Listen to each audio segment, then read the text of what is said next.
Michail, it's amazing how quickly football changes, because you start the season not very well. You're unlucky to lose at Arsenal, who score late on the winner.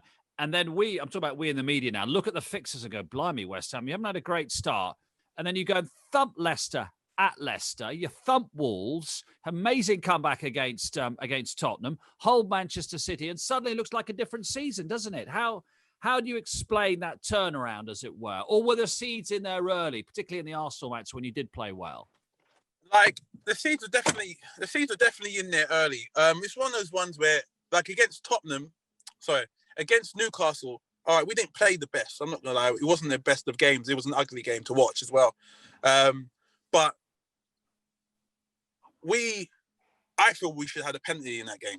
Like, off the handballs that have gone in the last few weeks, ours was blatant. Scandalous, yeah. Like, and then the week after against Arsenal, like, we had so many opportunities all over them. Like, the ball wouldn't hit the back of the net.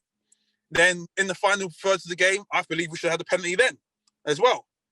But that one was even more blatant than the one week before. And then, so, like, we kind of, the only game we'll really say we didn't play well was the Newcastle game, where we weren't really on it, like the pressing, even where we were playing football, nothing really was good. But after that, like, we've just been on it. We found our shape, and everything's just working.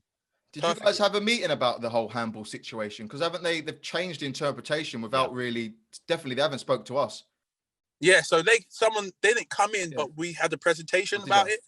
Yeah, but like, they've changed the interpretation, but then off that interpretation, it's still a handball in our we should have got. Like, the stuff where, what was it, against United, where he's dinked the ball up onto the guy's hand. Like, I was like, that was Andros. Crystal Palace game. Crystal Palace, yeah. That was, and then he got the pen, and I was like, Gabriel's literally gone to head the ball. He's missed the header, and he's gone down onto his arm. Yeah. And Issa's behind him, so if he misses the ball, Issa collects the ball, he's through 1v1.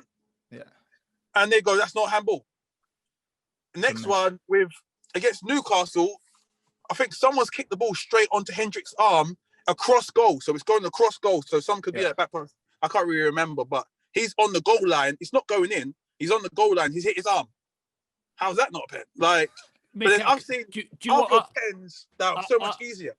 Yeah. Okay, I'm going to be really boring here. The reason don't shout at me. The reason they say they weren't pens is because if you can imagine you're wearing a short sleeve shirt, it hit him both Gabriel and Hendrick on the shirt, on this bit.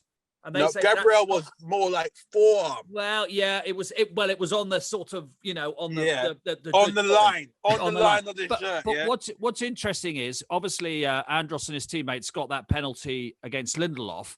On Saturday, it hit Andy Robertson in the same place in the Sheffield United game, and they didn't give a penalty because of the reinterpretation. But my point is, everyone accepts that Andy Robertson was running, and it hit him there, and it was close proximity. So you got it. You wouldn't get that penalty this week at Old Trafford that you got the other day. But my point is, Mark, they changed it without even telling us. We did a meeting at the start of the season about the new rules. But then I think before we played Chelsea, which was the fourth game of the season, the refs just said, we've changed handballs now. It's going to be different. But they didn't actually explain how it's going to be different. So nobody has a clue now what is handball and what isn't. I didn't even know that they changed it again. Yeah. They changed it like 3 or 4 games in. They changed it, they only told the manager and the captain during the referees meeting, and that's how we knew about it. Michail, what do you what's your view of our friend VAR at the moment? It needs to get binned. Yeah, bin it. It's like completely bin it. Like, it's ruining the game. Yeah. Like, even with my goal. So with the goal, I've scored an unbelievable goal where I wanted to run around the pitch, maybe do a crazy celebration, do something. Yeah. But obviously there was a suspicion of handball. So only thing I could do is go to Thomas, did you handball the ball? That's all. I literally ran to Thomas going, did you handball the ball? He's like, I don't know. I was like, what do you mean don't know? He's like, did you handball the ball? He's like, I don't know. I was like, all right. All right. Yeah. So, that's what I think. I think even if the technology was 100%, it still takes out the raw emotion. Like, Michail scored the best goal of his career and he can barely celebrate. But even then, it's not. We're talking about critical decisions we're getting wrong week after week. Like literally, they said they're bringing it in to make all the big decisions not happen, and these big decisions are still happening. Yeah, because it's all down to opinion. And I said this before VAR came in. I was like, no matter what, no matter footage or whatever you have, it's all going to be down to the person's opinion on the day. And people are going to have different opinions at all times. So you might as well let the referee have his own opinion on the day and make the decision at the time. And when things happen, it happens. Instead of the arguments are going to keep happening. It's never going to change. But the difference is now we're blaming VAR instead of blaming this referee and that referee. So it's taken the pressure off them guys a little bit. That's exactly it. It's taking the pressure off them, but it's ruined the atmosphere of the game.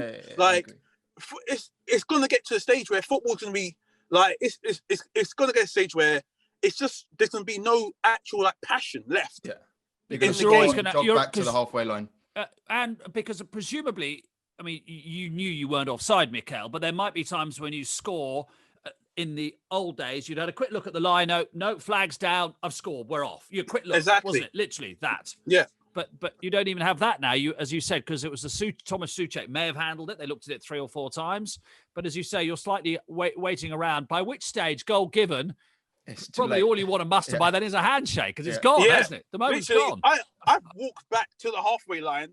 By the time they've gone, goals given. All everything I can do is yes. I got my goal. That was it. I got, okay. Yes. Yeah, thank you. Thank you for giving my goal. Thank you very much. Would you get rid of it, Andros? So Michail says he would. Exactly that. For the exact reasons Michail said, and his goal was proof that it just ruins the raw emotion of football, and it's not the same. And it's the longer it goes on, the less players are going to end up celebrating. And then, like Michail said, we've got like robotic players scoring, jogging back to the halfway line. And then we actually get the situation where it's brought in to eliminate the howler. It's the same as, cricket and tennis. We all know why. But then you watch the Man United-Chelsea game and you go, well, you haven't given a penalty when Harry Maguire thinks it's Saturday afternoon in the 1970s and he's Big Daddy and he's wrestling Azpilicueta. I mean, no matter who you support, that's a penalty, isn't it? It's a blatant. Like, there's been so many blatant things that's happened and they've never given it. And I'm pretty sure one of the rules are, if you're not sure about offside, you give it, the striker gets benefit of the doubt. Benefit of the doubt. Flag down. But the game with Liverpool with Mane, mate, like, how are you saying he's offside? I don't understand that. Like, and worst case scenario, if you're not sure, benefit of the doubt, you can't just guess. Yeah. You can't guess. Yeah. Oh, the Merseyside derby. That was. I still can't work out how they decided that was offside. Yeah. But so, did you see the one Luca Digne the other day where he's jogging back? He's got his arms up because he knows they're going to tangle, and he accidentally trods on the player's foot and gets sent off for it. Did you see that one?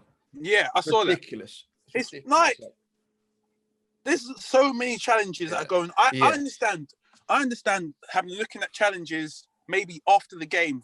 I'm not even saying use VAR. I'm saying after the game. If someone gets away with a nasty challenge, they get a red card after the game. I don't mind that.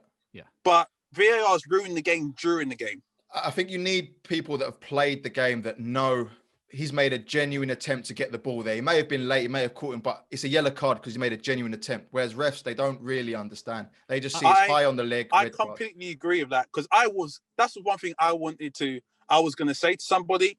Literally, I was saying every time someone's doing VAR, there needs to be an ex-pro consultant being there, obviously, to say, okay, this is blah, blah, blah. And they come to a decision together instead of there being just a referee.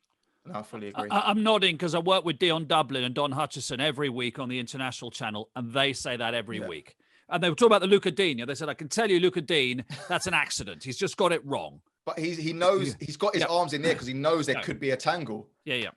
So that's what I honestly believe. That's exactly what needs to come in. But I think it should be binned. No, 100%. So if it's not getting binned, then that's the next step. Yeah. But I think it should be binned. It's interesting. I like your little saying there, ruining the game during the game. I like that, Michail. That trips off the tongue.